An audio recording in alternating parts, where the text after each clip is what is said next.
Hello दोस्तों, एक बार फिर से हमारे यूट्यूब चैनल गुरु ज्ञान पर आपका स्वागत है। आज की टॉपिक में तार्किक क्षमता के बारे में पढ़ेंगे, जो एक अंग्रेजी भाषा में लॉजिकल रीजनिंग या लॉजिकल पावर का कह सकते हैं। तार्किक क्षमता उसे कहते हैं जिस प्रकार से बिजली के तार में करंट आता है, इसी प्रकार हमारे मस्तिष्क में सोचने की क्षमता एक प्रकार से उस करंट की तरह ही है, जो हम किसी बारे में जल्दी सोच सकते हैं। उसे हमारी आम भाषा में तार्किक क्षमता कहते हैं। तार्किक क्षमता की हिंदी परिभाषा में सीधी सी है: दो या दो से अधिक कथनों के आधार पर किसी तर्कसंगत निष्कर्ष पर पहुंचना और विश्लेषणात्मक तर्क क्षमता कहलाती है। कहने में तर्क ऐसा हो जो संगत यानी सही हो, गलत हो, नया हो, सत्य पर आधारित हो, और उस विश्लेषणात्मक में इसे विस्तार से उसके बारे में जानकारी दी जा सके। और नीचे तार्किक क्षमता की दो विधियाँ हैं, एक सैद्धांतिक विधि और व्यवहारिक की विधि। जो इस वीडियो के अंदर हम सैद्धांतिक विधि को विस्तार से पढ़ेंगे। तार्किक क्षमता की सैद्धांतिक विधि के बारे में विस्तार से पढ़ेंगे। सैद्धांतिक विधि के अंदर सबसे पहले हमें तर्क का चयन करता है। तर्क का चयन करने के लिए हमें निम्न बातों का ध्यान रखना आवश्यक है। जैसे कि पहला, कथन को सार्वभौमिक रूप से सत्य माने, यानी कथन को सभी जगह सत्य मानना चाहिए। कहने वाला एक तो हम हमारे पड़ोसी में आपस में लड़ाई हो जाए तो वो वहाँ पर जो तर्क निकलता है तो दोनों को मान्य होता है, न कि एक को। इस प्रकार से इसमें भी तर्क ऐसा सोचो कि जो सार्वभौमिक सभी तथ्यों पर आधारित हो। दूसरा है, तर्क कथन से संबंधित होना चाहिए। कहने का मतलब क्वेश्चन के अंदर जो तर्क दिया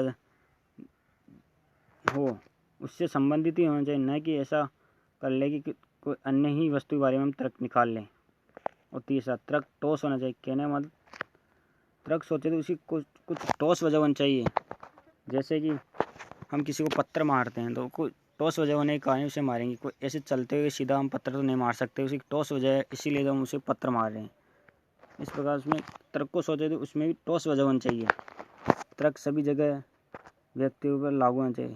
कहने का मतलब क्वेश्चन में जो जगह या स्थान दिए जाएंगे या जो व्यक्ति दिए जाएंगे उन सभी पर लागू होना चाहिए तर्क, ऐसा सोचना है।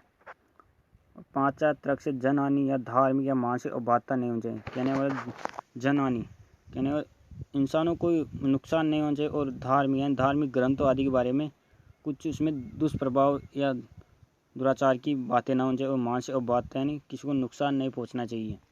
तब तो आपका तर्क सही होगा, वरना इन बातों पर आधारित नहीं होगा तो आपको सोचने की तार्किक क्षमता है वो गलत हो जाएगी और आपका क्वेश्चन भी गलत हो सकता है।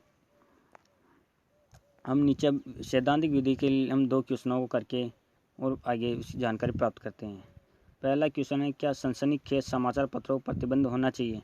क्या सनसनीखेज समाचार पत्रों पर प्रतिबंध होना चाहिए, इसको गौर से समझना। सनसनीखेज समाचार किसे कहते हैं? पहली बात तो ये, सनसनीखेज समाचार उसे कहते हैं जो कहते हैं देखो घोर से शिवलिंग कोई दूध पी रहा है।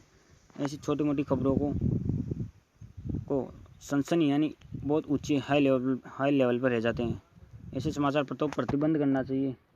कहने में प्रतिबंध यानी उसे जड़ से ख़त्म करना थोड़ी चाहिए।